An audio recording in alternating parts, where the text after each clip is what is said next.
Hello, and welcome to the Reselling Report for today, Wednesday, September 16th, 2020. I'm your host, Eckhart, and every weekday I upload the Reselling Report here to YouTube to update you on the day's retail and e-commerce news, including the latest from eBay, Amazon, Etsy, and Poshmark. If you're new here to my channel, please be sure to subscribe. And now let's get on with today's show. Well, happy Wednesday, everyone. I hope everyone is doing well. Halfway through the week. Some retail headlines to start today. Apparel retailer Francesca's issues growing concern, warning as sales tumble. Francesca's CEO and president Andrew Clark said the retailer is exploring a variety of strategic alternatives, including filing for bankruptcy protections. We're operating within what continues to be an unprecedented and extremely challenging environment. I've never heard of Francesca's. It says it's a Houston-based company, so you can let me know if you have a Francesca's in your area and if you shop there, I suppose. Big fallout from the pandemic. No Peeps for Halloween or Christmas. Peeps has announced from their Just Born Confections parent company that the company that produces the Peeps, the holiday-themed marshmallow treats, will not be in Halloween candy baskets this year, and they won't be in stores for Christmas either. Halloween Peeps, which are shaped like pumpkins, ghosts, and monsters, and Christmas Peeps will not return to stores until 2021. The company will skip Valentine's Day Peeps next year as well. The Bethlehem, Pennsylvania-based company in April temporarily suspended the production of its candy brands. The suspension was done to protect the health and safety of their employees during the coronavirus pandemic. The company said it resumed limited production in May after making changes to its plant to ensure employee safety. Chick-based Peeps are especially popular during Easter. Before the pandemic, about 5.5 million Peeps were produced every day, roughly 2 billion a year. The pause in production also applies to seasonal varieties of the company's hot tamales and Mike and Ike fruit candies. So if you have any Peeps laying around still from Easter, might be a hot item to sell because Peeps fans are now going to be without for a while. One more story that I just wanted to mention quick for those of you who use FedEx shipping. FedEx has put up a press release, shipping rates to increase for FedEx Express, FedEx Ground, and FedEx Freight services beginning January 4th, 2021. So after the holiday season. But again, if you utilize FedEx for your shipping, you might want to know about this average of a 4.9% increase in shipping rates that will go into effect after the first of the year. eBay announced their fall seller update last week, and all this week I've been digging into posts over on the e-commerce Bytes blog that better break down what the announcement said. Today I'm going to cover two more, the first of which is more free listings. So eBay explained it was giving most sellers additional free listings, which it had announced on July 15th. There are category and format restrictions, which can be frustrating to some sellers, such as the one who explained they have a premium store subscription and feel they're missing out because their vintage fishing items are not considered collectibles. And this has really been the frustration with this whole added free listings. It wasn't, okay, here you've got more listings in your subscription. It's, well, here you've got some extra listings, but only in certain categories. And it's kind of a bummer. Like, either give us the extra listings or don't. The second one I'm going to talk about today is the big one, and that's automated returns mandate. As eBay had previously announced, beginning September 14th, 2020, eBay will automate the returns and refunds processes for active managed payment sellers to align the seller experience across the eBay platform. Automation of returns and refunds saves sellers time and enables them to process returns faster. A seller pointed out on the discussion boards, the automated returns is the same program that has been in effect for all sellers except for managed payment sellers until recently. Automated returns started in the summer of 2018. An eBay manager answered some questions in the above referenced thread. In response to the question for the automated returns, what determines if an eBay label is available? And the eBay manager replied, for automated refunds, eBay label availability is determined by, number 1, requests meet your listing's return policy. 2, the return is domestic and will be shipped within the U.S. And 3, the return is not an exchange or replacement request. Sellers can only set that they offer exchanges when they list. So still a bit confusing because it does seem like eBay is going to let the buyer bypass contacting you and just say that an item is not as described in order for eBay to force you to issue a label. And I mean force you, they're just going to issue it for you and take the money out of your account. So this just went into effect, so we shall see how it plays out. I can see it really being an issue for clothing if you don't take clothing returns, and it might be something to think about to start taking clothing returns so you don't have this automated process just spring upon you, and maybe get that buyer to contact you first. I don't know. You guys can let me know what you think. Again, this new feature, I guess you could call it, just went into effect, so it's going to take us a while to see how it plays out. In other eBay news, over on the eBay for Business page, they have posted a new every other Monday seller check-in to share updates on what's happening at eBay. Today, Marnie Levine talks about the fall seller update, UPS on eBay labels, watches authenticity guarantee, perfect holiday listing month, plus next week's 25th anniversary celebration. It's about a 7-minute video, just a fluff recap. There's no really new information in there, but they do post this every week over on the eBay for Business Facebook page. And then finally, there is a new episode of the eBay for Business podcast, episode 108, the 2020 Fall Seller Update Questions and eBay Seller Capital Program. This week, we welcome Justin Johnson, Manager of Global Seller Update, who will share the top line seller questions from last week's Fall Seller Update, and Devin Payne, Head of Seller Financing and Add-ons here at eBay, and Lee Chow, Executive Vice President and Head of Product at Lending Point, announced the new eBay Seller Capital Program.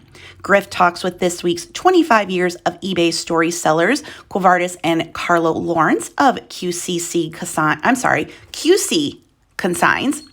I'll stumble up today. Finally, Brian and Griff answer your questions. Again, the nice thing about the eBay for Business podcast is you can listen to it or you can read the transcript. Amazon continues to expand at an unbelievable rate. They just put out a new press release creating more job opportunities. Amazon hiring 100,000 new full and part-time employees across the U.S. and Canada. The new 100,000 operations network jobs include industry-leading pay of at least $15 per hour and benefits from day one, sign-up bonuses for up to $1,000 in select cities, and access to training programs like Career Choice that make these roles a springboard into a career at Amazon or other companies.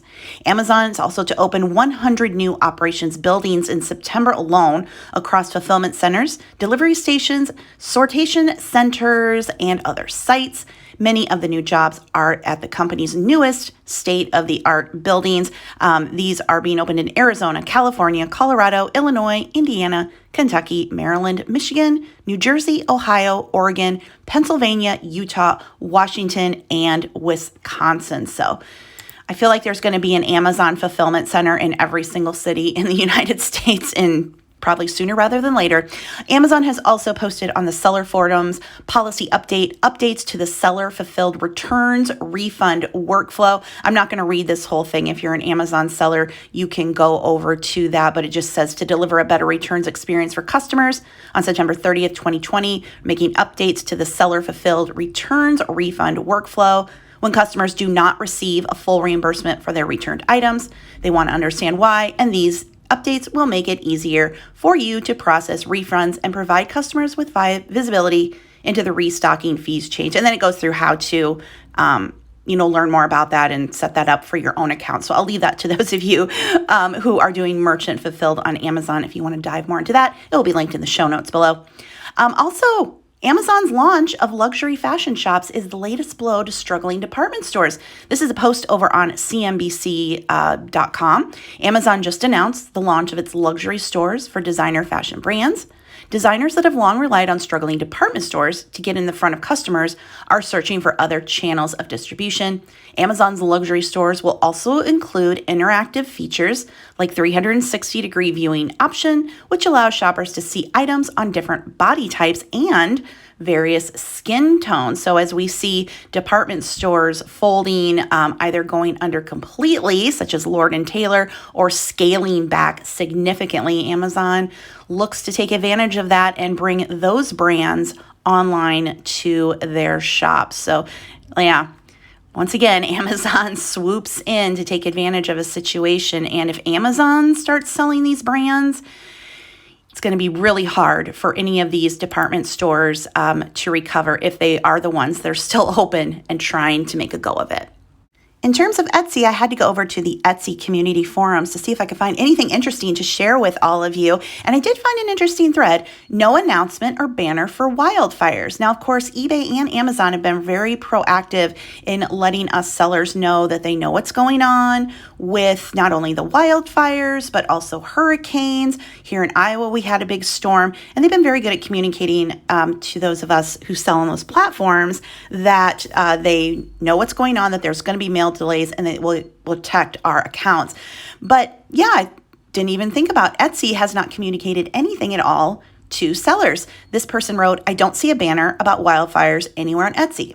I'm sure a lot of shops are affected and will have delays or are unable to ship orders. I hope customers are supportive of this. Is everyone over there on the West Coast doing okay? We took a few days off to drive to Montana, but the air really isn't much better, so we headed back to Washington. And then you have some other sellers who are talking about, if they live in this area, how it's affecting them. And another person wrote, Etsy has not put up announcements about mail slowdown for COVID-19, so I doubt they will for the fires. Not only are Etsy shops affected, I think some post offices have burned, and I'm not sure about sort creation centers such as Medford, Oregon, even being open. All of our mail goes through Medford, but I mailed orders yesterday anyway, thinking if the sort center is closed, they will reroute through a different facility. I think parts of Medford are still burning. All of this is certain to slow the mail. So yeah, you can let me know if you are an Etsy seller, really a seller anywhere, but since we're talking about Etsy here, have you changed your handling time? Have you maybe put your store on vacation? The thing with the wildfires is that they just happened. People didn't have time. Unlike a hurricane, if you're in a hurricane area, kind of know it's coming, so maybe you will be able to be proactive, put your store on vacation, change your handling time. But in a situation like this, when it just comes up upon people, yeah, it is. I don't see any announcements from Poshmark either about the wildfires. So nothing from Etsy or Poshmark about the current wildfires out west. Let me know if you're in those areas and if you're seeing any disruption to your business. It's been a little while since I checked out the Poshmark Reddit forum, so I thought I'd go over there today and see if I could find anything interesting. And I did find an interesting post that can apply to all of us who sell online, whether you sell on Poshmark or other sites, and it's shipping handbags and crossbody bags. How do you ship your purses? I usually use a box, but since the purses are so thin, it leaves a lot of extra room above the purse. Does anyone have any suggestions? I don't want it to be damaged or bent if I don't use the box. What's your experience? And then there are quite a few tips here. Someone says, I've been reusing plastic grocery bags stuffed into the corners as stuffing for items like this. I try to bring my own bag to the store as often as possible, but I still end up with a bag cabinet. Someone else said, I buy a lot of stuff online, so I just save that packaging and reuse. I especially love the big fluffy air-filled sacks because they fit well inside shoes and take up a decent amount of space without adding any weight. You can also get free boxes of various sizes from the USPS. I've made over 500 sales and never bought a box or bubble wrap.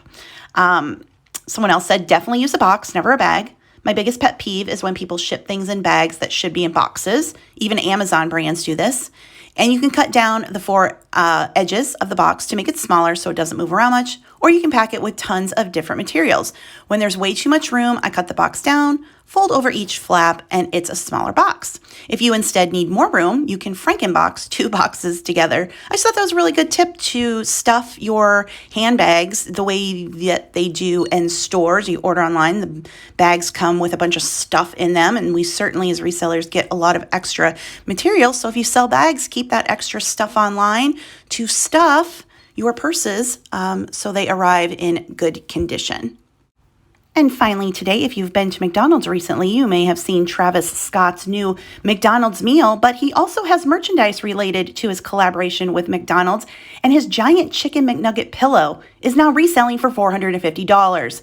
Travis Scott fans are going sicko mode over a 3-foot-long chicken McNugget themed pillow the rapper is selling in conjunction with his personalized meal at McDonald's.